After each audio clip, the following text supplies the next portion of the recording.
Benipal show ਵਿੱਚ ਦਵਿੰਦਰ ਸਿੰਘ ਬੈਨੀਪਾਲ ਵੱਲੋਂ ਤੁਹਾਡਾ ਸਭਨਾਂ ਦਾ ਹਾਰਦਿਕ ਸਵਾਗਤ। ਆਪ ਸਭਨਾਂ ਨੂੰ ਪਿਆਰ ਅਤੇ ਸਤਿਕਾਰ ਸਹਿਤ ਸਤਿ ਸ਼੍ਰੀ ਅਕਾਲ। ਦੋਸਤੋ, ਅੱਜ ਦੇ ਇਸ ਸੈਗਮੈਂਟ ਦੇ ਵਿੱਚ ਕੁਝ ਖਬਰਾਂ ਜਿਨ੍ਹਾਂ ਤੇ ਵਿਚਾਰ ਕਰਾਂਗੇ। ਆਓ ਸਭ ਤੋਂ ਪਹਿਲਾਂ ਉਹ ਤੁਹਾਡੇ ਨਾਲ ਸਾਂਝੀਆਂ ਕਰਾਂ।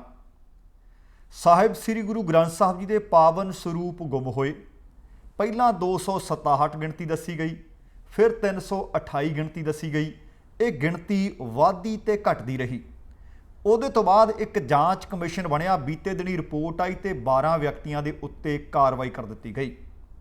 ਤੇ ਅੱਜ ਫਿਰ ਹੋਈ ਅੰਤਰਿਮ ਕਮੇਟੀ ਦੀ ਮੀਟਿੰਗ ਦੇ ਵਿੱਚ ਜਿਹੜੇ ਅਹਿਮ ਫੈਸਲੇ ਕੀਤੇ ਗਏ ਹੈ ਉਹ ਬਹੁਤ ਅਹਿਮ ਨੇ ਤੇ ਜਾਣਕਾਰੀ ਭਰਪੂਰ ਨੇ।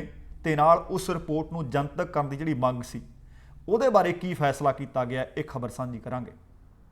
ਕੱਲ੍ਹ ਤੁਹਾਡੇ ਨਾਲ ਖਬਰ ਸਾਂਝੀ ਕੀਤੀ ਸੀ ਕਿ ਕੱਲ੍ਹ ਜਿਸ ਵਕਤ ਇਹ ਤੁਹਾਡੇ ਨਾਲ ਪ੍ਰੋਗਰਾਮ ਸਾਂਝਾ ਕੀਤਾ ਗਿਆ ਉਹ ਤੋਂ ਕੁਝ ਘੰਟੇ ਪਹਿਲਾਂ, ਭਾਵ ਜਿਹੜੀ ਕੱਲ੍ਹ ਤੋਂ ਪਹਿਲੀ ਇੱਕ ਰਾਤ ਬੀਤੀ, ਉਸ ਰਾਤ ਨੂੰ ਟੋਰਾਂਟੋ ਦੇ ਇੱਕ ਪਰਿਵਾਰ ਦੇ 5 ਜੀਆਂ ਦੀ ਮੌਤ। ਇੱਕ ਔਰਤ ਜ਼ਖਮੀ ਸੀ। ਉਸ ਜ਼ਖਮੀ ਔਰਤ ਨੇ ਵੀ ਦਮ ਤੋੜ ਦਿੱਤਾ, ਪਰ ਕਾਤਲ ਕੌਣ ਸੀ ਉਹ ਪਤਾ ਲੱਗ ਗਿਆ। ਇਹ ਆਪਣੇ ਆਪ ਦੇ ਵਿੱਚ ਹੈਰਾਨੀਜਨਕ ਗੱਲ ਹੈ ਕਿ ਅੱਜ ਤੱਕ ਇਹ ਤੇ ਪਤਾ ਹੈ ਕਿ ਭੈਣਾਂ ਦੇ ਘਰ ਭਰਾ ਵਸਾਉਂਦੇ ਆਏ ਆ, ਪਰ ਆਹ ਘਰ ਕਿਹਨੇ ਉਜਾੜਿਆ ਹੈ? ਬਹੁਤ ਚਿੰਤਾਜਨਕ ਖਬਰ ਹੈ। ਅਗਲੀ ਖਬਰ, ਬੀਤੇ ਲਗਭਗ ਕਈ ਮਹੀਨਿਆਂ ਤੋਂ ਬਹੁਤ ਸਾਰੇ ਦਰਸ਼ਕ ਇਹ ਵਾਰ-ਵਾਰ ਪੁੱਛਣਾ ਤੇ ਸੋਚਣਾ ਤੇ ਵੇਖਣਾ ਚਾਹੁੰਦੇ ਆ ਕਿ ਕੀ ਸਾਡੇ ਬੱਚਿਆਂ ਨੂੰ ਜੇ ਵਿਦਿਆਰਥੀ ਵੀਜ਼ਾ ਲੱਗਿਆ ਹੋਇਆ ਕੈਨੇਡਾ ਆ ਸਕਦੇ ਆ ਜਾਂ ਨਹੀਂ। ਕੱਲ੍ਹ ਬਹੁਤ ਸਾਰੇ ਪੰਜਾਬੀ ਅਖਬਾਰਾਂ ਵਿੱਚ ਇਹ ਖਬਰ ਛਾਪ ਦਿੱਤੀ ਗਈ ਕਿ ਹੁਣ ਸਟੂਡੈਂਟ ਸਾਰੇ ਹੀ ਕੈਨੇਡਾ ਜਾ ਸਕਦੇ ਆ। ਅਸਲੀਅਤ ਕੀ ਹੈ? ਕੈਨੇਡੀਅਨ ਸਰਕਾਰ ਦੀ ਅਫੀਸ਼ੀਅਲ ਵੈਬਸਾਈਟ ਤੇ ਜਿਹੜੀ ਜਾਣਕਾਰੀ ਹੈ ਮੈਂ ਤੁਹਾਡੇ ਨਾਲ ਉਹ ਸਾਂਝੀ ਕਰਾਂਗਾ, ਕਿਤੇ ਫਸ ਨਾ ਜਾਇਓ। ਬਹੁਤ ਸਾਰੇ ਠੱਗ ਏਜੰਟ ਹੋ ਸਕਦਾ ਕਿ ਤੁਹਾਨੂੰ ਗਲਤ ਗੱਲ ਜਾਂ ਗਲਤ ਇਨਫੋਰਮੇਸ਼ਨ ਫੀਡ ਕਰ ਦੇਣ। ਕੈਨੇਡਾ ਆਉਣ ਵਾਲੇ ਵਿਦਿਆਰਥੀਆਂ ਦੇ ਵਾਸਤੇ ਇਹ ਅਹਿਮ ਜਾਣਕਾਰੀ ਮੈਂ ਤੁਹਾਡੇ ਨਾਲ ਸਾਂਝੀ ਕਰਾਂਗਾ। ਇਹਦੇ ਨਾਲ ਸੁਮੇਧ ਸੈਣੀ ਦਾ ਕੇਸ ਤੁਹਾਨੂੰ ਪਤਾ ਹੈ ਕਿ ਅਦਾਲਤ ਦੇ ਚੱਕਰ ਮਾਰ ਰਿਹਾ ਹੈ, ਭੱਜਿਆ ਦੌੜਿਆ ਫਿਰ ਰਿਹਾ ਹੈ ਅਗਾਊਂ ਜ਼ਮਾਨਤ ਦੇ ਵਾਸਤੇ। ਉਹਦੀ ਕੀ ਅਪਡੇਟ ਹੈ ਉਹ ਖਬਰ ਤੁਹਾਡੇ ਨਾਲ ਸਾਂਝੀ ਕਰਾਂਗੇ। ਤੇ ਹੁਣੇ ਇੱਕ ਤਾਜ਼ਾ ਖਬਰ ਮਿਲ ਰਹੀ ਹੈ, ਰਾਜਸਥਾਨ ਦੇ ਜੈਸਲਮੇਰ ਜ਼ਿਲ੍ਹੇ ਦੇ ਇੱਕ ਪਿੰਡ ਦੇ ਵਿੱਚ 3 ਮਾਸੂਮ ਖੇਡ ਰਹੇ ਸੀ ਖੇਤਾਂ 'ਚ, ਪਰ ਵਾਪਸ ਨਹੀਂ ਪਰਤੇ। ਕਾਰਨ ਕੀ ਹੋਈ, ਕਿ ਘਟਨਾ ਕਿਵੇਂ ਵਾਪਰੀ, ਇਹ ਖਬਰ ਵੀ ਤੁਹਾਡੇ ਨਾਲ ਸਾਂਝੀ ਕਰਾਂਗੇ। ਸੋ ਦੋਸਤੋ, ਇਹ ਕੁਝ ਖਬਰਾਂ ਨੇ ਜਿਨ੍ਹਾਂ ਦੇ ਉੱਤੇ ਮੈਂ ਵਿਚਾਰ ਚਰਚਾ ਕਰਨੀ ਹੈ। ਪਰ ਉਸ ਤੋਂ ਪਹਿਲਾਂ ਰੋਜ਼ਾਨਾ ਦੀ ਤਰ੍ਹਾਂ ਬੇਨਤੀ ਹੈ ਕਿ ਜੇਕਰ ਹਾਲੇ ਤੱਕ ਸਾਡਾ ਇਹ ਚੈਨਲ ਤੁਸੀਂ ਸਬਸਕ੍ਰਾਈਬ ਨਹੀਂ ਕੀਤਾ ਤਾਂ ਕਿਰਪਾ ਕਰਕੇ ਚੈਨਲ ਸਬਸਕ੍ਰਾਈਬ ਜ਼ਰੂਰ ਕਰ ਲੈਣਾ। ਨੋਟੀਫਿਕੇਸ਼ਨ ਵਾਲੀ ਘੰਟੀ ਜ਼ਰੂਰ ਔਨ ਕਰ ਲੈਣੀ। ਸਾਡਾ ਇਹ ਸੈਗਮੈਂਟ ਚੰਗਾ ਲੱਗਿਆ ਤਾਂ ਲਾਈਕ ਤੇ ਸ਼ੇਅਰ ਵਾਲਾ ਬਟਨ ਫਿਰ ਅੱਗੇ ਨੂੰ ਨੱਪਣਾ ਨਾ ਭੁੱਲਿਓ, ਤੁਹਾਡੇ ਧੰਨਵਾਦੀ ਹੋਵਾਂਗੇ। ਆਓ ਹੁਣ ਇੱਕ ਕਰਕੇ ਖਬਰ ਤੁਹਾਡੇ ਨਾਲ ਸਾਂਝੀ ਕਰਦੇ ਹਾਂ। ਸਭ ਤੋਂ ਪਹਿਲੀ ਖਬਰ ਦੀ ਅਪਡੇਟ ਹੈ ਜਿਹੜੀ ਕੈਨੇਡਾ ਦੇ ਵਿੱਚ ਕੱਲ੍ਹ ਵਾਪਰੀ ਸੀ। ਉਹ ਖਬਰ ਤੁਹਾਡੇ ਨਾਲ ਸਾਂਝੀ ਕਰਦੇ ਹਾਂ ਕਿਉਂਕਿ ਮੇਰੀ ਕੋਸ਼ਿਸ਼ ਹੁੰਦੀ ਹੈ ਕਿ ਇਹ ਨਹੀਂ ਕਿ ਇੱਕ ਦਿਨ ਤੁਹਾਡੇ ਨਾਲ ਖਬਰ ਸਾਂਝੀ ਕਰ ਲਈ, ਮੁੜ ਕੇ ਉਹਦੀ ਕੋਈ ਅਪਡੇਟ ਆਈ ਆਪਾਂ ਕੋਈ ਉਹਦਾ ਧਿਆਨ ਹੀ ਨਹੀਂ ਦਿੱਤੀ, ਕੋਈ ਗੌਰ ਨਾ ਕਰੀਏ। ਕੋਸ਼ਿਸ਼ ਹੁੰਦੀ ਹੈ ਕਿ ਤਣ ਪੱਤਣ ਕਿਸੇ ਗੱਲ ਲਾ ਕੇ ਛੱਡੀਏ, ਜਿਹੜੀ ਅਪਡੇਟ ਆਉਂਦੀ ਰਹੇ ਤੁਹਾਡੇ ਨਾਲ ਸਾਂਝੀ ਕਰਦੇ ਰਹੀਏ। ਸੁਣ, ਜਿਹੜੀ ਈਸਟ ਟੋਰਾਂਟੋ ਦੇ ਓਸ਼ਾਵਾ ਦੇ ਵਿੱਚ ਜਿਹੜੀ ਘਟਨਾ ਵਾਪਰੀ ਸੀ ਉਹਦੀ ਜਾਣਕਾਰੀ ਇਹ ਹੈ ਕਿ ਪਾਰਕਲੇਨ ਐਵਨਿਊ ਅਤੇ ਹਾਰਮਨੀ ਰੋਡ ਨਾਰਥ ਤੇ ਕਿੰਗ ਸਟਰੀਟ ਈਸਟ ਤੇ ਸਥਿਤ ਇੱਕ ਘਰ ਦੇ ਵਿੱਚ ਇਹ ਘਟਨਾ ਵਾਪਰੀ ਸੀ।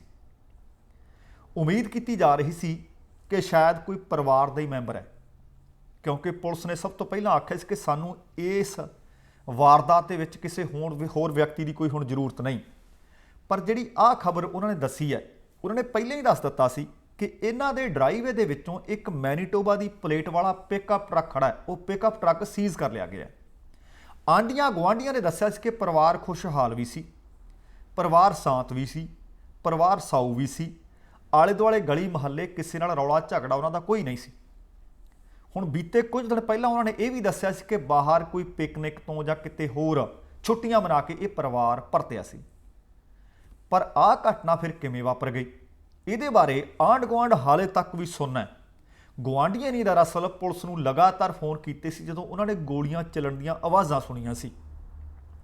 ਪੁਲਿਸ ਨੇ ਆ ਕੇ ਵੇਖਿਆ ਸੀ ਇਹਨਾਂ ਵਿੱਚੋਂ 2 ਮਾਈਨਰ ਸੀ, ਭਾਵ ਉਹਨਾਂ ਦੀ ਉਮਰ 18 ਵਰ੍ਹਿਆਂ ਤੋਂ ਘੱਟ ਸੀ, ਉਹ ਨਾਬਾਲਗ ਸਨ।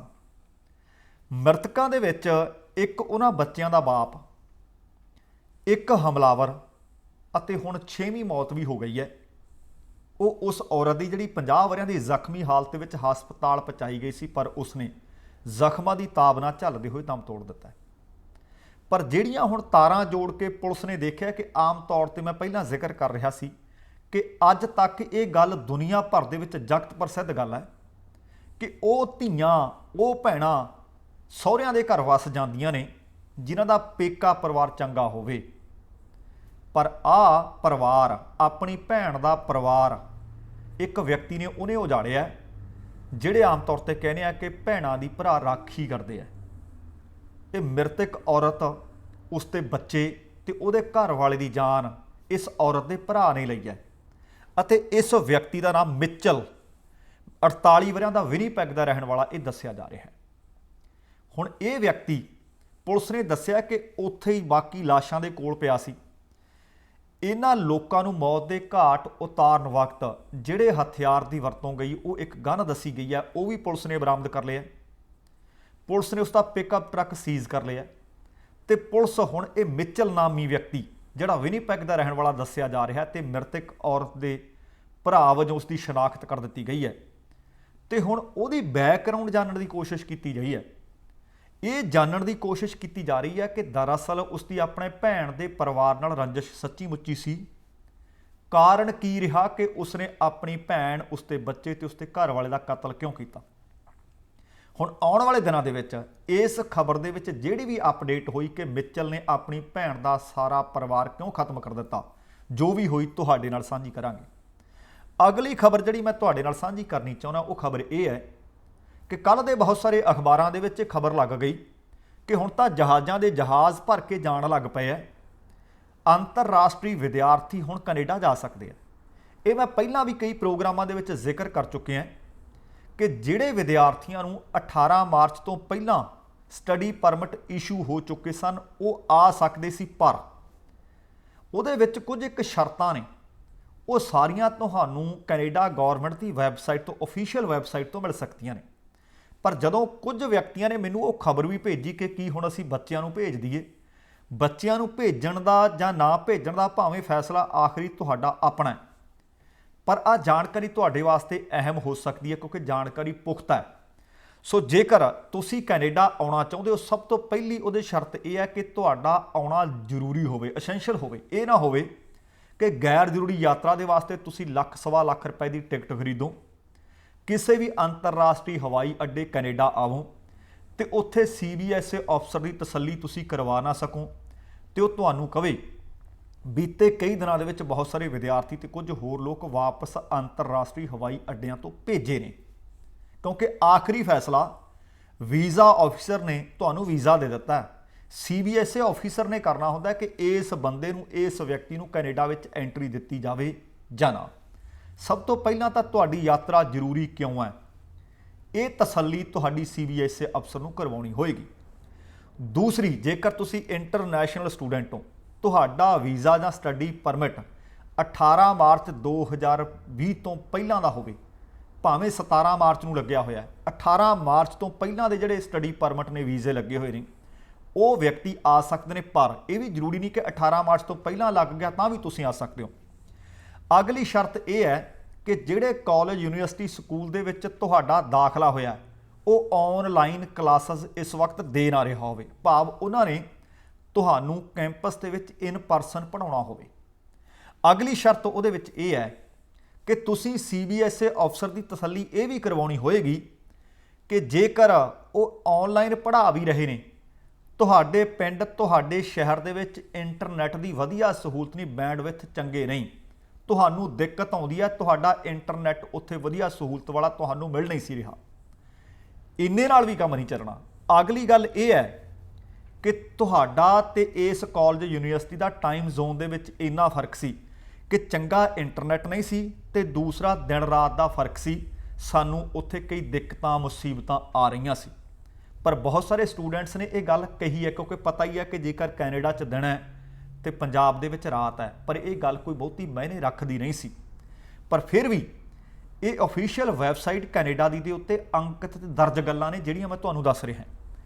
ਇਹਦੇ ਤੋਂ ਅਗਲਾ, ਤੁਸੀਂ CBSE ਅਫਸਰ ਨੂੰ ਇਹ ਦੱਸਣਾ ਹੋਵੇਗਾ ਕਿ ਤੁਹਾਡਾ ਕੈਨੇਡਾ ਆਉਣ ਦਾ ਇਸ ਸਮੇਂ ਮਕਸਦ ਕੀ ਹੈ। ਜੇ ਮਕਸਦ ਪੜ੍ਹਨਾ ਹੈ ਤਾਂ ਕੈਨੇਡਾ ਗਵਰਨਮੈਂਟ ਨੇ ਇਹ ਆਖ ਦਿੱਤਾ ਕਿ ਆਨਲਾਈਨ ਤੁਸੀਂ ਬੈਠ ਕੇ ਪੜ੍ਹ ਸਕਦੇ ਹੋ। ਆਪਣੀ 50% ਪੜ੍ਹਾਈ ਤੁਸੀਂ ਆਪਣਾ ਕੋਰਸ ਆਨਲਾਈਨ ਪੜ੍ਹ ਸਕਦੇ ਹੋ। ਜਦੋਂ ਸਭ ਕੁਝ ਠੀਕ ਹੋ ਗਿਆ ਫਿਰ ਵੀ ਤੁਹਾਨੂੰ ਕੈਨੇਡਾ ਵਿੱਚ ਆਇਆਂ ਨੂੰ ਪੋਸਟ ਗ੍ਰੈਜੂਏਟ ਵਰਕ ਪਰਮਿਟ ਦਿੱਤਾ ਜਾਏਗਾ ਤੇ ਉਹ ਤੁਹਾਡਾ ਜਿਹੜਾ ਜਿੰਨਾ ਸਮਾਂ ਪੰਜਾਬ ਜਾਂ ਕਿਸੇ ਹੋਰ ਸੂਬੇ ਦੇ ਵਿੱਚ, ਸ਼ਹਿਰ ਦੇ ਵਿੱਚ, ਕੰਟਰੀ ਦੇ ਵਿੱਚ ਬੈਠ ਕੇ ਪੜ੍ਹਿਆ ਹੋਏਗਾ ਉਹਨੂੰ ਮੰਨਿਆ ਜਾਵੇਗਾ, ਸਮਾਂ ਤੁਹਾਡਾ ਗਿਣਿਆ ਜਾਵੇਗਾ। ਅਗਲੀ ਗੱਲ, ਜਦੋਂ ਤੁਸੀਂ ਕਿਸੇ ਵੀ ਪੋਰਟ ਆਫ ਐਂਟਰੀ ਤੇ ਭਾਵ ਕਿਸੇ ਵੀ ਇੰਟਰਨੈਸ਼ਨਲ ਏਅਰਪੋਰਟ ਤੇ ਆਓਗੇ ਤੁਹਾਡੇ ਕੋਲੇ 14 ਦਿਨ ਦਾ ਕੁਆਰੰਟੀਨ ਪਲਾਨ ਹੋਣਾ ਲਾਜ਼ਮੀ ਹੈ ਕਿ ਅਸੀਂ ਕਿੱਥੇ ਰਹਿਣਾ ਹੈ, ਖਾਣਾ ਕੌਣ ਦੇਵੇਗਾ, ਮੈਂ ਕਿਸੇ ਨੂੰ ਮਿਲਣਾ ਨਹੀਂ ਤੇ ਇੱਥੋਂ ਮੈਂ ਆਪਣੇ ਉਸ ਘਰ ਤੱਕ ਜਾਵਾਂਗਾ ਕਿਵੇਂ। ਇਹ ਪਲਾਨ ਤੁਹਾਨੂੰ CBSE ਅਫਸਰ ਨੂੰ ਏਅਰਪੋਰਟ ਤੇ ਦੱਸਣਾ ਤੇ ਦਿਖਾਉਣਾ ਪਵੇਗਾ। ਅਗਲੀ ਗੱਲ, ਜੇ ਤੁਸੀਂ ਇਹ ਸਭ ਕੁਝ ਕਰ ਵੀ ਲੈਂਦੇ ਹੋ ਤਾਂ ਫਿਰ ਤੁਹਾਡੇ ਉੱਤੇ ਇੱਕ ਹੋਰ ਚੈੱਕ ਤੇ ਬੈਲੈਂਸ ਹੈ ਕਿ ਉਹ 14 ਦਿਨ ਦਾ ਜਿਹੜਾ ਕੁਆਰੰਟੀਨ ਪਲਾਨ ਤੁਸੀਂ ਸਬਮਿਟ ਕਰ ਰਹੇ ਹੋ CBSE ਆਫਿਸਰ ਨੂੰ ਦੱਸ ਰਹੇ ਹੋ, ਇਨ ਬਿਟਵੀਨ ਉਹਨਾਂ 14 ਦਿਨਾਂ ਦੇ ਵਿਚਕਾਰ ਤੁਸੀਂ ਸਿਰਫ ਕੈਨੇਡਾ ਵਿੱਚ ਆ ਕੇ ਵੀ ਆਪਣੇ ਕਾਲਜ ਯੂਨੀਵਰਸਿਟੀ ਨਾਲ ਆਨਲਾਈਨ ਪੜ੍ਹ ਸਕੋਗੇ। ਇਨ ਪਰਸਨ ਨਾ ਤੁਸੀਂ ਕਿਸੇ ਨੂੰ ਮਿਲ ਸਕੋਗੇ, ਨਾ ਤੁਸੀਂ ਉਸ ਘਰ ਦੇ ਕਮਰੇ ਵਿੱਚੋਂ ਬਾਹਰ ਜਾ ਸਕੋਗੇ, ਨਾ ਤੁਸੀਂ ਕਿਸੇ ਨਾਲ ਮੇਲ ਮਿਲਾਪ ਰੱਖ ਸਕੋਗੇ। ਜੇਕਰ ਤੁਸੀਂ ਇੰਜ ਕਰਦੇ ਫੜੇ ਗਏ ਤਾਂ ਤੁਹਾਨੂੰ $7.5 ਲੱਖ ਜੁਰਮਾਨਾ ਹੋ ਸਕਦਾ ਹੈ। ਜੇਕਰ ਤੁਹਾਡੇ ਵਿੱਚ ਕੋਈ ਸਿੰਪਟਮ ਪਾਇਆ ਗਿਆ ਤਾਂ ਤੁਹਾਨੂੰ 811 ਤੇ ਕਾਲ ਕਰਨੀ ਪਏਗੀ ਕਿ ਮੇਰੇ ਵਿੱਚ ਸਿੰਪਟਮਸ ਨੇ। ਤੇ ਜੇਕਰ ਤੁਹਾਡੇ 'ਚ COVID-19 ਦੇ ਸਿੰਪਟਮ ਪਾਏ ਗਏ, ਤੁਸੀਂ ਲੋਕਾਂ ਨਾਲ ਮੇਲ ਮਿਲਾਪ ਕਰਦੇ ਫੜੇ ਗਏ ਤੇ ਤੁਹਾਡੇ ਕਾਰਨ ਕਿਸੇ ਨੂੰ COVID-19 ਹੋਇਆ ਤੇ ਉਸ ਦੀ ਮੌਤ ਹੋ ਗਈ ਤਾਂ ਤੁਹਾਨੂੰ ਜੇਲ੍ਹ ਅਤੇ $1 ਮਿਲੀਅਨ ਜੁਰਮਾਨਾ ਹੋ ਸਕਦਾ ਹੈ। ਇਹਦੇ ਨਾਲ ਅਖੀਰ ਦੇ ਵਿੱਚ ਜੇਕਰ ਤੁਸੀਂ ਕਿਊਬਿਕ ਸੂਬੇ ਵਿੱਚ ਆਉਂਦੇ ਹੋ, ਇਹ ਕੁਝ ਇੱਕ ਸ਼ਰਤਾਂ ਕਿਊਬਿਕ ਸੂਬੇ ਦੀਆਂ ਵੱਖਰੀਆਂ ਨੇ, ਪਰ ਬਾਕੀ ਸਾਰੇ ਸੂਬਿਆਂ ਦੇ ਵਿੱਚ ਜੇਕਰ ਤੁਸੀਂ ਕੈਨੇਡਾ ਵਿੱਚ ਪੜ੍ਹਨ ਵਾਸਤੇ ਆਉਣਾ ਚਾਹੁੰਦੇ ਹੋ, ਤੁਹਾਡੇ ਕੋਲੇ ਸਟੱਡੀ ਪਰਮਿਟ ਹੈ ਤੇ ਆ ਕੁਝ ਗੱਲਾਂ ਦਾ ਤੁਹਾਨੂੰ ਉਚੇਚੇ ਤੌਰ ਤੇ ਖਿਆਲ ਰੱਖਣਾ ਪਏਗਾ। ਜੇ ਤੁਸੀਂ ਇਹ ਸਾਰੀਆਂ ਪੂਰੀਆਂ ਕਰਦੇ ਹੋ ਤਾਂ ਤੁਸੀਂ ਆ ਸਤੰਬਰ ਸਮੈਸਟਰ ਵਾਸਤੇ ਕੈਨੇਡਾ ਦੇ ਵਿੱਚ ਆਉਣ ਵਾਸਤੇ ਵੈਲਕਮ ਹੋ, ਤੁਹਾਡਾ ਜੀ ਆਇਆਂ ਨੂੰ ਸਵਾਗਤ ਹੋਵੇਗਾ। ਪਰ ਇਹਨਾਂ ਖਾਸ ਗੱਲਾਂ ਦਾ ਉਚੇਚੇ ਤੌਰ ਤੇ ਖਿਆਲ ਰੱਖਿਓ। ਜੇ ਸਾਰੀਆਂ ਫੁੱਲਫਿਲ ਕਰਦੇ ਹੋ ਫਿਰ ਤੁਹਾਨੂੰ ਆਉਣ ਵਿੱਚ ਕੋਈ ਦਿੱਕਤ ਨਹੀਂ। ਤੇ ਹੁਣ ਖਬਰ ਉਹ ਜਿਸ ਨੇ ਲਗਭਗ ਹਰ ਇੱਕ ਸਿੱਖ ਧਰਮ ਦੇ ਵਿਅਕਤੀ ਨੂੰ, ਹਰ ਇੱਕ ਨਾਨਕ ਨਾਮ ਲੇਵਾ ਸੰਗਤ ਨੂੰ, ਹਰ ਇੱਕ ਵਿਅਕਤੀ ਵਿਸ਼ੇਸ਼ ਨੂੰ ਜਿਸ ਦਾ ਹਿਰਦਾ ਵਲੂੰਦਰਿਆ ਗਿਆ। ਤੁਹਾਨੂੰ ਪਤਾ ਕਿ ਬੀਤੇ ਕੁਝ ਸਾਲਾਂ ਤੋਂ ਬਹੁਤ ਸਾਰੇ ਅਧਿਕਾਰੀਆਂ ਤੇ ਕਰਮਚਾਰੀਆਂ ਦੀ ਅਣਗਹਿਲੀ ਦੇ ਕਾਰਨ ਜਾਂ ਗਿਣੀ ਮਿਥੀ ਸਾਜ਼ਿਸ਼ ਦੇ ਅਧੀਨ ਕਹਿ ਲਓ, ਸਾਹਿਬ ਸ੍ਰੀ ਗੁਰੂ ਗ੍ਰੰਥ ਸਾਹਿਬ ਜੀ ਦੇ ਪਾਵਨ ਸਰੂਪ ਜਿੰਨੀ ਗਿਣਤੀ ਸੀ ਉਹਦੇ ਤੋਂ ਵੱਧ ਛਾਪੇ ਵੀ ਗਏ। ਆਮ ਗੱਲ ਹੁਣ ਤੱਕ ਇਹੀ ਸੀ ਕਿ ਉਹ ਕਿਸੇ ਉਸ ਤਰ੍ਹਾਂ ਦੀ ਸੰਸਥਾ, ਕਿਸੇ ਡੇਰੇ ਨੂੰ ਦਿੱਤੇ ਗਏ, ਕਿਉਂਕਿ ਜੇਕਰ ਕਿਸੇ ਥਾਂ ਤੇ ਉੱਥੇ ਦਿੱਤੇ ਜਾਂਦੇ ਜਿੱਥੇ ਮਰਿਆਦਾ ਪੂਰਨ ਤੌਰ ਤੇ ਮੰਨੀ ਜਾਂਦੀ ਸੀ ਤਾਂ ਫਿਰ ਇਹ ਲੁਕਾਉਣ ਦੀ ਗੱਲ ਨਹੀਂ ਸੀ। ਪਰ ਉਹਦੇ ਤੋਂ ਬਾਅਦ ਡਾਕਟਰ ਈਸ਼ਰ ਸਿੰਘ ਦੀ ਅਗਵਾਈ ਦੇ ਵਿੱਚ ਇੱਕ ਜਾਂਚ ਕਮਿਸ਼ਨ ਬਣਾਇਆ ਗਿਆ। ਬੀਤੇ ਦਿਨੀ ਉਸ ਦੀ ਰਿਪੋਰਟ ਆਉਣ ਤੋਂ ਬਾਅਦ 12 ਸ਼੍ਰੋਮਣੀ ਗੁਰਦੁਆਰਾ ਪ੍ਰਬੰਧਕ ਕਮੇਟੀ ਦੇ ਕਰਮਚਾਰੀਆਂ, ਅਧਿਕਾਰੀਆਂ ਤੇ ਉੱਤੇ ਗਾਜ ਡਿੱਗੀ ਤੇ ਉਹਨਾਂ ਦੇ ਉੱਤੇ ਅਹਿਮ ਫੈਸਲੇ ਕੀਤੇ ਗਏ। ਕਈਆਂ ਨੂੰ ਬਰਖਾਸਤ ਕੀਤਾ ਗਿਆ, ਕਈਆਂ ਨੂੰ ਮੁਅੱਤਲ ਕੀਤਾ ਗਿਆ, ਕਈਆਂ ਦੇ ਉੱਤੇ ਕਿਹਾ ਗਿਆ ਸੀ ਕਿ ਫੌਜਦਾਰੀ ਮਾਫ ਕਰਨਾ ਕੇਸ ਪਾਏ ਜਾਣਗੇ। ਹੁਣ ਆਹ ਜਿਹੜੀ ਅੰਤਰਿਮ ਕਮੇਟੀ ਦੀ ਇੱਕ ਮੀਟਿੰਗ ਹੋਈ ਹੈ ਜਿਸ ਦੇ ਵਿੱਚ ਸ਼੍ਰੋਮਣੀ ਗੁਰਦੁਆਰਾ ਪ੍ਰਬੰਧਕ ਕਮੇਟੀ ਦੇ ਪ੍ਰਧਾਨ ਲੌਂਗੋਵਾਲ ਸਾਹਿਬ ਨੇ ਪ੍ਰਧਾਨਗੀ ਕੀਤੀ ਹੈ। ਉਹਨਾਂ ਨੇ ਨਵਾਂ ਹੀ ਸਗੂਫਾ ਕੱਢ ਕੇ ਮਾਰਿਆ। ਉਹ ਕਹਿੰਦੇ ਦੇਖੋ, ਬੀਤੇ ਦਿਨਾਂ ਦੀ ਇਹ ਇੱਕ ਮੰਗ ਉੱਠ ਰਹੀ ਸੀ ਕਿ ਇਹ ਜਾਂਚ ਰਿਪੋਰਟ ਜਨਤਕ ਕੀਤੀ ਜਾਵੇ। ਉਹ ਕਹਿੰਦੇ ਬਿਲਕੁਲ ਅਸੀਂ ਜਨਤਕ ਕਰਨ ਲੱਗੇ ਆ। ਇਹ ਸਾਰੀ ਦੀ ਸਾਰੀ ਰਿਪੋਰਟ ਕਹਿੰਦੇ ਸ਼੍ਰੋਮਣੀ ਗੁਰਦੁਆਰਾ ਪ੍ਰਬੰਧਕ ਕਮੇਟੀ ਦੀ ਅਧਿਕਾਰਕ ਵੈਬਸਾਈਟ ਦੇ ਉੱਤੇ ਪਾ ਦਿੱਤੀ ਜਾਣੀ ਹੈ। ਅਗਲੀ ਗੱਲ ਜਿਹੜੀ ਪਹਿਲਾਂ ਇਹ ਆਖੀ ਗਈ ਸੀ ਕਿ ਮੁਅੱਤਲ ਕੀਤੇ ਗਏ, ਬਰਖਾਸਤ ਕੀਤੇ ਗਏ ਵਿਅਕਤੀਆਂ ਦੇ ਉੱਤੇ ਮੁਕੱਦਮੇ FIR ਦਰਜ ਕਰਵਾਈ ਜਾਏਗੀ, ਉਹ ਕਹਿੰਦੇ ਬਿਲਕੁਲ ਨਹੀਂ। ਉਹ ਕਹਿੰਦੇ ਅਸੀਂ ਦਰਬਾਰ ਸਾਹਿਬ ਦੇ ਕੰਮਕਾਜ ਦੇ ਵਿੱਚ, ਸ਼੍ਰੋਮਣੀ ਗੁਰਦੁਆਰਾ ਪ੍ਰਬੰਧਕ ਕਮੇਟੀ ਦੇ ਕੰਮਕਾਜ ਦੇ ਵਿੱਚ ਇਹ ਇੱਕ ਆਜ਼ਾਦ ਬਾਡੀ ਹੈ, ਆਜ਼ਾਦ ਹਸਤੀ ਹੈ। ਅਸੀਂ ਕਿਸੇ ਦੀ ਦਖਲ ਅੰਦਾਜ਼ੀ ਹਰਗਿਜ਼ ਬਰਦਾਸ਼ਤ ਨਹੀਂ ਕਰਾਂਗੇ। ਇਸ ਕਰਕੇ ਉਹ ਕਹਿੰਦੇ ਪੰਥਕ ਮਰਿਆਦਾ ਦੇ ਅਧੀਨ, ਪੰਥਕ ਮਰਿਆਦਾ ਦੇ ਅਨੁਸਾਰ ਅਸੀਂ ਖੁਦ ਕਾਰਵਾਈ ਕਰਾਂਗੇ। 18 ਸਤੰਬਰ ਨੂੰ ਕਹਿੰਦੇ ਸ਼੍ਰੀ ਅਕਾਲ ਤਖਤ ਸਾਹਿਬ ਤੇ ਖਿਮਾ ਜਾਚਨਾ ਕੀਤੀ ਜਾਏਗੀ। ਫਿਰ ਵਿਚਾਰਿਆ ਜਾਏਗਾ ਕਿ ਜਿਹੜੇ ਆ ਕਰਮਚਾਰੀ, ਜਿਹੜੇ ਆ ਅਧਿਕਾਰੀ ਜਿਨ੍ਹਾਂ ਨੇ ਲਾਲਚਵਸ ਹੋ ਕੇ ਇਹ ਧਾਂਦਲੀਆਂ ਕੀਤੀਆਂ, ਰਸੀਦਾਂ ਕੱਟੀਆਂ ਹੀ ਨਹੀਂ ਜਾਂ ਕੱਟੀਆਂ ਨੇ ਘੱਟ ਕੱਟੀਆਂ ਨੇ, ਸਰੂਪ ਗਾਂਹ ਕਿਸੇ ਨੂੰ ਵੇਚ ਦਿੱਤੇ ਗਏ, ਉਹਨਾਂ ਦੇ ਉੱਤੇ ਪੰਥਕ ਮਰਿਆਦਾ ਦੇ ਅਧੀਨ ਅਸੀਂ ਖੁਦ ਕਾਰਵਾਈ ਕਰਾਂਗੇ। ਪਰ ਪਹਿਲਾਂ ਉਹਨਾਂ ਨੇ ਕਿਹਾ ਸੀ ਕਿ ਉਹਨਾਂ ਤੇ ਮੁਕੱਦਮੇ ਦਰਜ ਕਰਵਾਏ ਜਾਣਗੇ। ਪਰ ਹੁਣ ਉਹਨਾਂ ਨੇ ਇਹ ਗੱਲ ਕਰਦਿਆਂ ਇੱਕ ਗੱਲ ਹੋਰ ਆਖ ਦਿੱਤੀ। ਉਹ ਕਹਿੰਦੇ ਸਾਹਿਬ ਸ੍ਰੀ ਗੁਰੂ ਗ੍ਰੰਥ ਸਾਹਿਬ ਜੀ ਦੇ ਜਿਹੜੇ ਆ 328 ਸਰੂਪ ਆਖੇ ਜਾ ਰਹੇ ਨੇ ਕਿ ਵੇਚ ਦਿੱਤੇ ਗਏ, ਕਿਸੇ ਸੰਸਥਾ ਨੂੰ, ਕਿਸੇ ਡੇਰੇ ਨੂੰ ਦੇ ਦਿੱਤੇ ਗਏ, ਉਹ ਕਹਿੰਦੇ ਬਿਲਕੁਲ ਦਿੱਤੇ ਹੀ ਨਹੀਂ ਗਏ। ਅਸਲ ਦੇ ਵਿੱਚ ਕਹਿੰਦੇ ਇਹ ਜਿੰਨੇ ਸਰੂਪ ਛਾਪੇ ਗਏ ਨੇ, ਇਹਨਾਂ ਵਿਅਕਤੀ ਨੇ ਲਾਲਚਵਸ ਹੋ ਕੇ ਦਿੱਤੇ ਸੰਗਤ ਨੂੰ ਹੀ ਨੇ, ਪਰ ਇਹਨਾਂ ਨੇ ਉਹ ਪੈਸੇ ਆਪਣੇ ਬੋਝੇ ਵਿੱਚ ਪਾ ਦਿੱਤੇ। ਉਹ ਕਹਿੰਦੇ ਇਹਨਾਂ ਕੁਝ ਕਰਮਚਾਰੀਆਂ, ਇਹਨਾਂ ਅਧਿਕਾਰੀਆਂ ਦੀ ਅਣਗਹਿਲੀ ਤੇ ਲਾਲਚਵਸ ਹੋਣ ਕਾਰਨ ਸਿੱਖ ਪੰਥ ਦੇ ਹਿਰਦੇ ਵੀ ਬਲੂੰਦਰੇ ਗਏ ਨੇ, ਉਹਨਾਂ ਦੇ ਮਨਾਂ ਨੂੰ ਠੇਸ ਵੀ ਪਹੁੰਚੀਆਂ। ਉਹਨਾਂ ਤੋਂ ਮੈਂ ਹੱਥ ਬੰਨ੍ਹ ਕੇ, ਹੱਥ ਜੋੜ ਕੇ ਖਿਮਾ ਚਾਹੁੰਦਾ। ਪਰ ਹੈਰਾਨੀ ਦੀ ਹੱਦ ਹੈ, ਹੁਣ ਇੱਕ ਮਹਾਰਾਜ ਦਾ ਸਰੂਪ 1000 ਦਾ, 2000 ਦਾ, 4000 ਦਾ, 5000 ਦਾ, 10000 ਦਾ, ਕਿੰਨੇ ਕੁ ਪੈਸੇ ਬਣਾ ਲਏ ਹੋਣਗੇ। ਗੱਲ ਭਾਵੇਂ ਇੱਕ ਲੁਕਾਉਣ ਦੀ ਕੋਸ਼ਿਸ਼ ਕੀਤੀ ਜਾ ਰਹੀ ਹੈ, ਛਪਾਉਣ ਦੀ ਕੋਸ਼ਿਸ਼ ਕੀਤੀ ਜਾ ਰਹੀ ਹੈ। ਜੇਕਰ ਇਹ ਸਰੂਪ ਕਿਸੇ ਮਰਿਆਦਾ ਵਾਲੀ ਸੰਗਤ ਨੂੰ ਦਿੱਤੀ ਗਈ ਹੁੰਦੇ ਤੇ ਫਿਰ ਆਹ ਗੱਲ ਐਡੀ ਵੱਡੀ, ਐਡਾ ਵਾਵਰੋਲਾ ਬਣਨਾ ਨਹੀਂ ਸੀ। ਅਸਲ ਦੇ ਵਿੱਚ ਵਿਧੀ ਵਿਧਾਨ ਵੀ ਹੋਰ ਹੈ। ਸਰੂਪ ਛਾਪੇ ਜਾਂਦੇ ਨੇ, ਉਹਨਾਂ ਦੀ ਪ੍ਰੂਫ ਰੀਡਿੰਗ ਹੁੰਦੀ ਹੈ, ਉਹਦੇ ਤੋਂ ਬਾਅਦ ਉਹਨਾਂ ਨੂੰ ਬਕਾਇਦਾ ਤੌਰ ਤੇ ਦੱਸਿਆ ਜਾਂਦਾ ਹੈ ਕਿ ਭਾਈ ਸਰੂਪ ਦੀ ਮੰਗ ਹੋਈ ਹੈ। ਫਿਰ ਉਹ ਕਈ ਡਿਪਾਰਟਮੈਂਟ ਨੇ, ਉਹਨਾਂ ਡਿਪਾਰਟਮੈਂਟਸ ਤੇ ਹੁੰਦੇ ਮਨਜ਼ੂਰੀ ਲੈਂਦੇ ਜੇ ਮੰਨ ਲਓ ਸ਼੍ਰੀ ਫਤਿਹਗੜ੍ਹ ਸਾਹਿਬ ਜ਼ਿਲ੍ਹੇ ਵਿੱਚ ਆਉਣੀ ਹੈ ਤਾਂ ਉਹ ਫਤਿਹਗੜ੍ਹ ਸਾਹਿਬ ਸਰੂਪ ਆਉਣਗੇ। ਜੇ ਉਹ ਪਟਿਆਲੇ ਜ਼ਿਲ੍ਹੇ ਵਿੱਚ ਆਉਣੀ ਹੈ ਤਾਂ ਗੁਰਦੁਆਰਾ ਦੁੱਖ ਨਿਵਾਰਨ ਸਾਹਿਬ ਜਾਣਗੇ। ਜੇ ਉਹ ਰੋਪੜ ਦੇ ਵਿੱਚ ਜਾਣੀ ਹੈ ਤਾਂ ਸ਼੍ਰੀ ਅਨੰਦਪੁਰ ਸਾਹਿਬ ਜਾਣਗੇ। ਫਿਰ ਉਸ ਹਲਕੇ ਦਾ ਜਿਹੜਾ ਸ਼੍ਰੋਮਣੀ ਗੁਰਦੁਆਰਾ ਪ੍ਰਬੰਧਕ ਕਮੇਟੀ ਦਾ ਮੈਂਬਰ ਹੈ, ਉਹ ਪਿੰਡ ਵਿੱਚ ਜਾ ਕੇ ਦੇਖੇਗਾ ਕਿ ਜਿਹੜੇ ਬੰਦੇ ਸਰੂਪ ਦੀ ਮੰਗ ਕਰ ਰਹੇ ਨੇ ਕੀ ਉੱਥੇ ਪੰਥਕ ਮਰਿਆਦਾ ਹੈ। ਫਿਰ ਉਹ ਬੰਦਾ ਜਾ ਕੇ ਮੌਕਾ ਦੇਖਣ ਤੋਂ ਬਾਅਦ ਫਿਰ ਉਹ ਸਾਈਨ ਕਰਕੇ ਦੇਵੇਗਾ ਕਿ ਬਿਲਕੁਲ ਮੈਂ ਜਾਂਚ ਕਰ ਲਈ ਹੈ, ਇਹਨਾਂ ਵਿਅਕਤੀਆਂ ਨੂੰ ਜਾਂ ਇਸ ਸੰਸਥਾ ਨੂੰ, ਇਸ ਸੁਸਾਇਟੀ ਨੂੰ ਮਹਾਰਾਜ ਦਾ ਸਰੂਪ ਦੇ ਦਿੱਤਾ ਜਾਵੇ। ਪਰ ਇਹ ਵੀ ਇੱਕ ਕੰਮ ਕਾਗਜ਼ੀ ਹੈ। ਤੁਸੀਂ ਆਪੋ ਆਪਣੇ ਗੁਰਦੁਆਰਾ ਸਾਹਿਬਾਨਾਂ ਦੇ ਵਿੱਚ ਜਾਂ ਜਿਨ੍ਹਾਂ ਨੇ ਸਰੂਪ ਲਿਆਂਦੇ ਜਾ ਕੇ ਵੇਖ ਕੇ ਪੁੱਛ ਕੇ ਦੇਖਿਓ ਕਿ ਕਦੇ ਤੁਹਾਨੂੰ ਇਸ ਵਿਧੀ ਵਿਧਾਨ 'ਚ ਹੀ ਲੰਘਣਾ ਪਿਆ ਕਿ ਕਦੇ ਤੁਹਾਡੇ ਪਿੰਡ ਕੋਈ ਸ਼੍ਰੋਮਣੀ ਗੁਰਦੁਆਰਾ ਪ੍ਰਬੰਧਕ ਕਮੇਟੀ ਦਾ ਮੈਂਬਰ ਆਇਆ ਜਿਹਨੇ ਪੁੱਛਿਆ ਵੀ ਭਾਈ ਸਾਨੂੰ ਦਿਖਾਓ ਮਰਿਆਦਾ ਕੀ ਹੋਏਗੀ। ਕਾਗਜ਼ਾਂ ਦੇ ਵਿੱਚ ਦਰਅਸਲ ਵਿਧੀ ਵਿਧਾਨ ਇਹ ਹੈ, ਪਰ ਇਹ ਪੂਰਾ ਕਦੇ ਨਹੀਂ ਕੀਤਾ ਜਾਂਦਾ। ਪਰ ਹੁਣ ਇਹ ਆਖ ਦਿੱਤਾ ਗਿਆ ਸ਼੍ਰੋਮਣੀ ਗੁਰਦੁਆਰਾ ਪ੍ਰਬੰਧਕ ਕਮੇਟੀ ਦੇ ਪ੍ਰਧਾਨ ਵੱਲੋਂ ਕਿ ਨਾ ਸਰੂਪ ਕਿਸੇ ਨੂੰ ਇਸ ਤਰ੍ਹਾਂ ਦੀ ਵਿਅਕਤੀ ਵਿਸ਼ੇਸ਼ ਨੂੰ ਜਾਂ ਡੇਰੇ ਨੂੰ ਦਿੱਤੇ ਗਏ ਨੇ ਜਿੱਥੇ ਮਰਿਆਦਾ ਦੀ ਉਲੰਘਣਾ ਹੁੰਦੀ ਹੋਵੇ। ਪਰ ਉਹ ਕਹਿੰਦੇ ਸਰੂਪ ਗੁੰਮ ਨਹੀਂ ਹੋਏ, ਖੁਰਦ-ਬੁਰਦ ਨਹੀਂ ਹੋਏ। ਹੁਣ ਦੇਖੋ ਕਿ ਪਹਿਲਾਂ ਕਹਿੰਦੇ ਸੀ ਕਿ ਅੱਧੇ ਸਰੂਪ ਸੜ ਗਏ, ਹੁਣ ਕਹਿੰਦੇ ਨੇ ਕਿ ਇਹ ਲੋਕਾਂ ਨੂੰ ਇਹ ਦਿੱਤੇ ਗਏ ਨੇ, ਪਰ ਉਹਨਾਂ ਦੇ ਰਸੀਦਾਂ ਸਹੀ ਨਹੀਂ ਕੱਟੀਆਂ ਗਈਆਂ, ਇੰਦਰਾਜ ਨਹੀਂ ਕੀਤੇ ਗਏ, ਦਰਜ ਨਹੀਂ ਕੀਤੇ ਗਏ, ਪੈਸੇ ਜੋ ਬੋਝੇ ਵਿੱਚ ਪਾ ਲਏ। ਪਰ ਹੁਣ ਮਾਮਲਾ ਵੀ ਕਹਿੰਦੇ ਅਸੀਂ ਆਪਣੇ ਆਪ ਨਜਿੱਠਾਂਗੇ, ਪਰ ਇਹ ਰਿਪੋਰਟ ਜਨਤਕ ਕਰ ਦਿੱਤੀ ਗਈ ਹੈ। ਇਸ ਅੰਤਰਿਮ ਕਮੇਟੀ ਦੀ ਮੀਟਿੰਗ ਤੋਂ ਬਾਅਦ ਜੋ ਕੁਝ ਸਾਹਮਣੇ ਆਇਆ, ਆਪਣੇ ਆਪ ਦੇ ਵਿੱਚ ਕਈ ਸਵਾਲ ਫੇਰ ਉੱਠ ਕੇ ਖੜੇ ਹੋ ਰਹੇ ਨੇ। ਹੁਣ ਅਗਲੀ ਗੱਲ ਸਮੇਧ ਸੈਣੀ ਦੇ ਕੇਸ ਦੀ। ਦੋਸਤੋ, ਸਮੇਧ ਸੈਣੀ ਲਗਭਗ 29 ਵਰ੍ਹੇ ਪਹਿਲਾਂ ਬਲਵੰਤ ਸਿੰਘ ਮੁਲਤਾਨੀ ਨੂੰ ਘਰੋਂ ਜ਼ਬਰੀ ਅਗਵਾ, ਫਿਰ ਉਸ ਨੂੰ ਖੁਰਦ-ਬੁਰਦ ਕਰਨ, ਲਾਪਤਾ ਕਰਨ, ਉਸ ਦੀ ਮੌਤ ਹੋ ਗਈ। ਉਸ ਕੇਸ ਦੇ ਵਿੱਚ ਇਸ ਵਕਤ ਉਹਦੇ ਕੇਸ ਦੇ ਵਿੱਚ ਧਾਰਾ 302 ਜੋੜਨ ਤੋਂ ਬਾਅਦ ਅਗਾਊਂ ਜ਼ਮਾਨਤ ਵਾਸਤੇ ਭੱਜ ਦੌੜ ਕਰਦਾ ਫਿਰ ਰਿਹਾ। ਹੇਠਲੀ ਅਦਾਲਤ ਨੇ ਉਹਨਾਂ ਦੀ ਜ਼ਮਾਨਤ ਅਰਜ਼ੀ ਖਾਰਜ ਕਰ ਦਿੱਤੀ ਗਈ ਸੀ, ਮੁੱਢੋਂ ਹੀ ਰੱਦ ਕਰ ਦਿੱਤੀ ਸੀ। ਉਹਦੇ ਤੋਂ ਬਾਅਦ ਉਹਨਾਂ ਨੇ ਪੰਜਾਬ ਤੇ ਹਰਿਆਣਾ ਦੀ ਹਾਈ ਕੋਰਟ ਦਾ ਦਰਵਾਜ਼ਾ ਖੜਕਾ ਦਿੱਤਾ ਸੀ। 2 ਜੱਜ ਨੇ ਜਿਹੜੇ ਹੁਣ ਤੱਕ ਉਹਨਾਂ ਦੇ ਕੇਸ ਦੀ ਸੁਣਵਾਈ ਕਰਨ ਤੋਂ ਆਪਣੇ ਆਪ ਨੂੰ ਲਾਂਭੇ ਕਰ ਚੁੱਕੇ ਨੇ, ਇਨਕਾਰ ਕਰ ਚੁੱਕੇ ਹੈ। ਉਹਨਾਂ ਨੇ ਜਾਇਜ਼ ਕਾਰਨ ਵੀ ਦੱਸੇ ਸੀ, ਪਰ ਹਾਲੇ ਇਹ ਕੰਮਕਾਰ ਚੱਲ ਹੀ ਰਿਹਾ ਸੀ ਕਿ ਬੀਤੇ ਦਿਨੀ ਸੁਮੇਧ ਸੈਣੀ ਦੀ ਪਤਨੀ ਨੇ ਵੀ ਇੱਕ ਸ਼ਗੂਫਾ ਛੱਡਿਆ ਸੀ। ਉਹ ਕਹਿੰਦੇ ਸੀ ਸੁਮੇਧ ਸੈਣੀ ਦੀ, ਮੇਰੇ ਘਰ ਵਾਲੇ ਦੀ, ਸਾਡੇ ਪਰਿਵਾਰ ਦੀ ਜਿਹੜੀ ਸੁਰੱਖਿਆ ਛਤਰੀ ਆ ਉਹ ਵਾਪਸ ਲੈ ਲਈ, ਜਿਸ ਕਰਕੇ ਸਾਡੀ ਜਾਨ ਨੂੰ ਖਤਰਾ ਹੈ। ਦੂਸਰੇ ਪਾਸੇ ਸਿੱਟ ਦੇ ਜਿਹੜੇ ਸਪੋਕਸਮੈਨ ਨੇ ਬੁਲਾ ਰਹੇ ਨੇ, ਉਹ ਕਹਿੰਦੇ ਬਿਲਕੁਲ ਗਲਤ ਹੈ। ਸਾਰਾ ਅਮਲਾ ਫੈਲਾ, ਸਾਰੀ ਜੈਡ ਸੁਰੱਖਿਆ ਵਾਲੀ ਪ੍ਰਣਾਲੀ ਉਹਨਾਂ ਦੇ ਘਰ ਦੇ ਬਾਹਰ ਖੜੀ ਸੁਮੇਧ ਸੈਣੀ ਦਾ ਇੰਤਜ਼ਾਰ ਕਰ ਰਹੀ ਹੈ, ਪਰ ਉਹ ਘਰ ਚੋਂ ਫਰਾਰ ਨੇ। ਇਹ ਆਪਣੇ ਆਪ ਦੇ ਵਿੱਚ ਅਜੀਬ ਗੱਲ ਸੀ। ਹਾਲਾਂਕਿ ਅਦਾਲਤ ਦਾ ਇਹ ਹੁਕਮ ਉਹਨਾਂ ਨੂੰ ਦਿੱਤਾ ਹੋਇਆ ਕਿ ਤੁਸੀਂ ਆਪਣਾ ਘਰ ਛੱਡ ਕੇ ਦੱਸੇ ਬਗੈਰ ਅਦਾਲਤ ਨੂੰ ਕਿਤੇ ਜਾ ਨਹੀਂ ਸਕਦੇ। ਪਰ ਇਹ ਵੀ ਦੱਸ ਦਿੱਤਾ ਸੀ ਸਿੱਟ ਦੇ ਬੁਲਾਰੇ ਨੇ ਕਿ ਸ਼ਾਇਦ ਉਹ ਆਪਣੀ ਜ਼ਮਾਨਤ ਅਰਜ਼ੀ ਅਗਾਊਂ ਮਨਜ਼ੂਰ ਕਰਵਾਉਣ ਵਾਸਤੇ ਇਹ ਕੁਝ ਕਰ ਰਹੇ ਨੇ।